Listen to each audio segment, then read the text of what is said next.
আলুমায় বেলাটা গ্রাম থেকে মারছে। সেই স্পেনের জমি প্রায় 800 বছর মুসলমান শাসন করছে।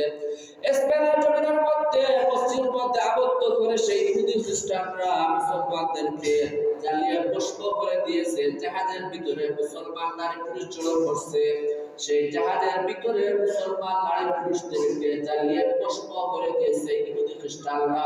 এখন বর্তমানে সারা বিশ্বের মধ্যে যত মুসলমান জুলুমের শিকার, এই সমস্ত কারণ হলো সেই ইহুদি খ্রিস্টানদের নির্লজ্জায় এই সমস্ত জুলুম অত্যাচার চলতে আছে। এজন্য তারা কি জন্য এই 31st নিউ ইয়ার পালন করে তারা তার দেবতাদের জন্য। সুতরাং মুসলমান হে যুবক ভাইরা, আপনাদেরকে আমি ইঙ্গিত করে বলতেছি, আপনারা আপনাদের ঈমান কি নষ্ট করবে? তারা তাদের দেবতার জন্য রাত্রি উদযাপন করে, আপনি আপনার দেবতা আপনার আসল আল্লাহকে ছেড়ে ফজর আযান তরক করে। ফজরের